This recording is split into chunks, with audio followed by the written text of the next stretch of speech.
I will say on the Giddey front, I heard in just being over here in Australia, right? I had heard maybe in April, March, the months blend together at this point, that Oklahoma City really liked Josh Giddey.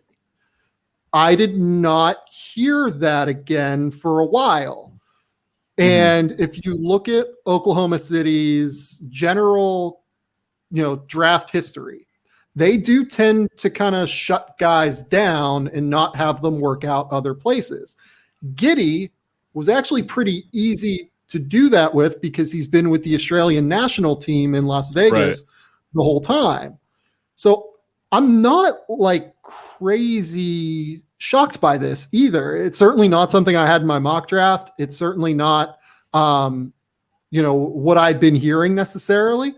But Josh Giddey is a really good prospect. He's a incredible passer, one of the most creative players, one of the most high feel players in this class. It's not a total stunner to me. Well, all right. So here's where I'm surprised. I thought I also heard that the Thunder were high on Giddey, but I thought that meant, all right, you package 16 and 18 and maybe a second round pick, you move up, into, I don't know, that 9, 10, 11 territory, or at least this was before the Memphis trade. And then they go and grab him with their second first round pick of this draft, their second first round pick of this draft. Not, well, you've got Kuminga on the board, you've got Bouknight on the board, and you got all these other guys on the board, and now Giddey, like Sam, compare Giddey to a Kuminga or a James Bouknight. Yeah, just a totally different player, right? James Bouknight is a bucket getter. Jonathan Kuminga is like your traditional big wing who has potential to be a shot creator and defender, who didn't really do either this year with the G League Ignite, unfortunately. Josh Giddey is a 6'8" playmaking like guard, let's call him. He played point guard for Adelaide this year. He led the NBL in assists as an 18-year-old. But what worries me a little bit about Josh is I see him more as like a secondary playmaker as opposed to a primary, because his handle's a little bit high and he's not a crazy athlete. I wonder how he's going to be able to put pressure on defenders by getting 2 feet in the paint and then being able to use all of that ability to warp the defense with his passing. So on top of that, the jumper, I think he's going to shoot it long term. I do think it's probably going to take some time for him to shoot it though.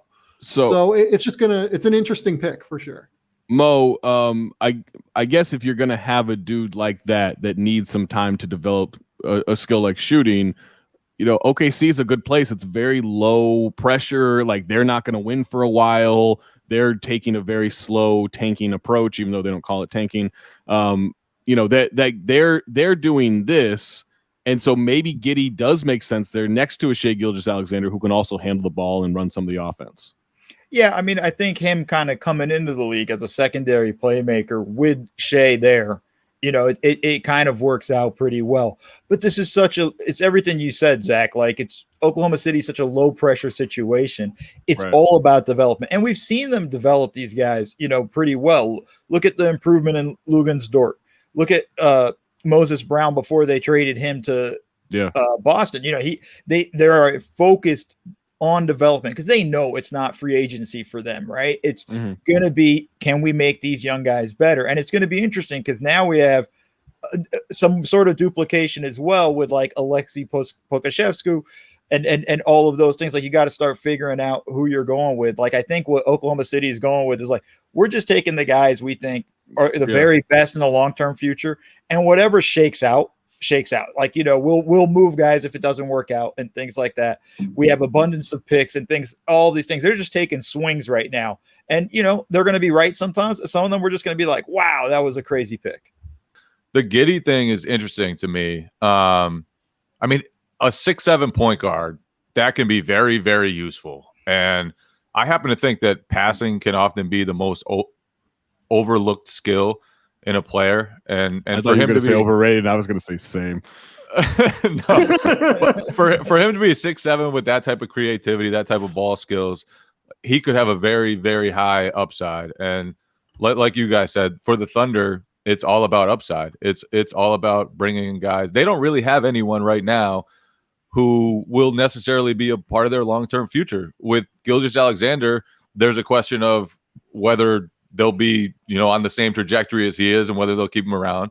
With all the other guys basically on their roster. I don't know what to think of Poku. I got to be honest. Like I there are times where I get it, and times I'm like, what the hell are you guys thinking? There's like 2 or 3 times per game where you're like, oh, Poku, and then the rest you're like, yo, Poku. You're like,